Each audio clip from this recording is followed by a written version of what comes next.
點講咧？佢話與人都尊你嘅名為聖。首先咧，你主呢個禱告咧，係主係預備你係日日咁禱告噶。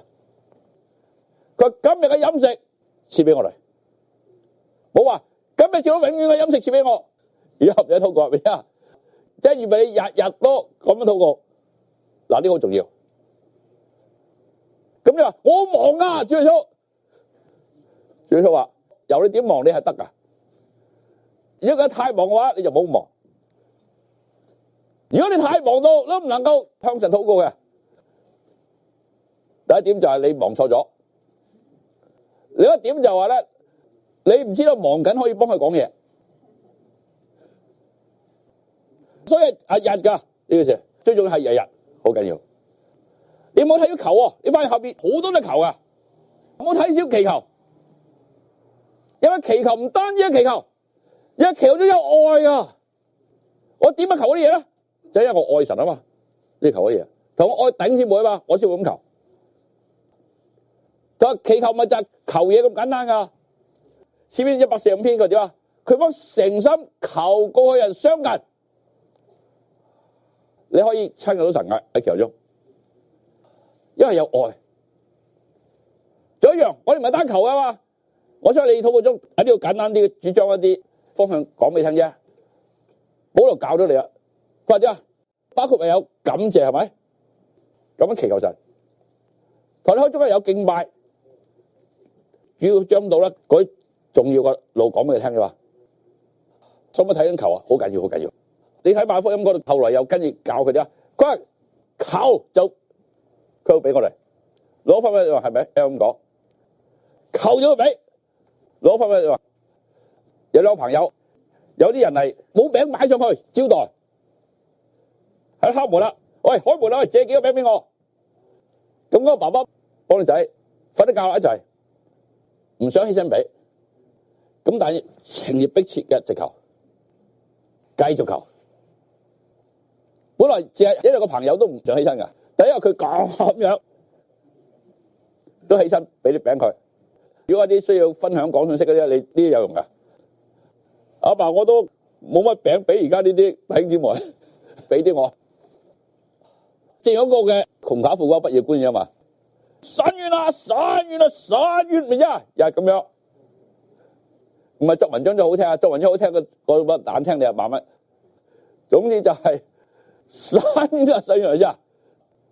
你睇翻頭先呢個攞翻嗰度啊，第一點，我哋阿爸冇瞓緊覺，佢俾你嘢唔會咁麻煩噶。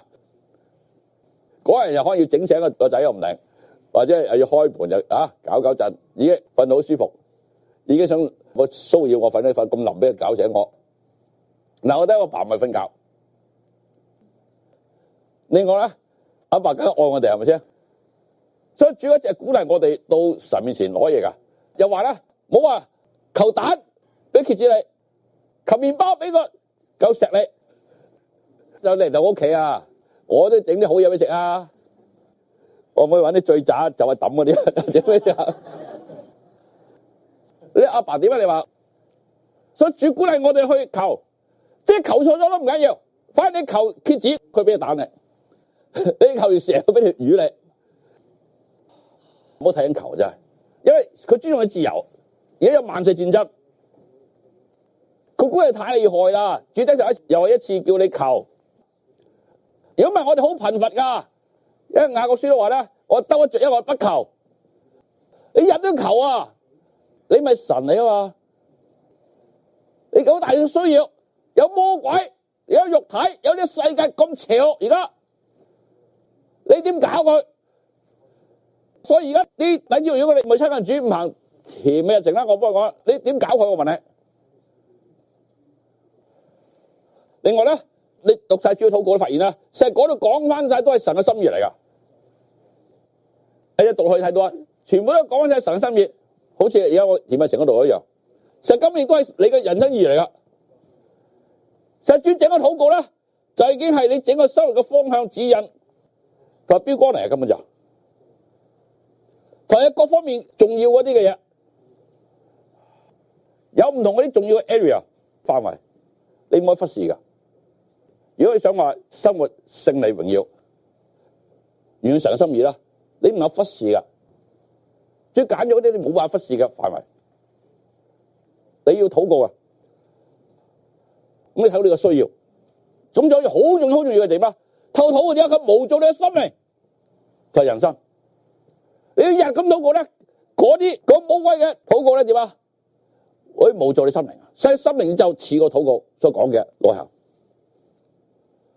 你人生亦都係被模成咁嘅樣式，亦都根本就係主佢自己個樣式。你話我幫神真嘅同心同工，即係第一樣啊！佢話願人都尊你名為聖，佢哋係好寶貴，好寶貴。想明白聖嘅意思，聖就超越過一切，係無比嘅。嗱，喺度話咧，尊神嘅名為聖，即係好要人咧。第一點睇見神係聖啊，佢係無比、無限嘅寶貴。佢明包括自己同佢各方面無限嘅寶貴，應該有咁嘅價值觀。睇佢無限嘅偉大、無限嘅榮耀，特別佢個愛真係使我哋永遠希奇，就震撼我哋嘅心啊！父竟然將個愛之後賜俾我哋，諗唔諗先？而家明知佢受咁大痛苦，好厲害啊！真係無比，即係睇到佢嗰種寶貴，佢明咗包埋佢幫我哋關係係最最寶貴。啊！佢話親阿爸你，哇！你真係想唔到，我榮耀神，哇！我親阿爸你係好厲害噶。嗱，呢個聖係咁嘅意思，實在太過各方面都係最啊，超越嘅。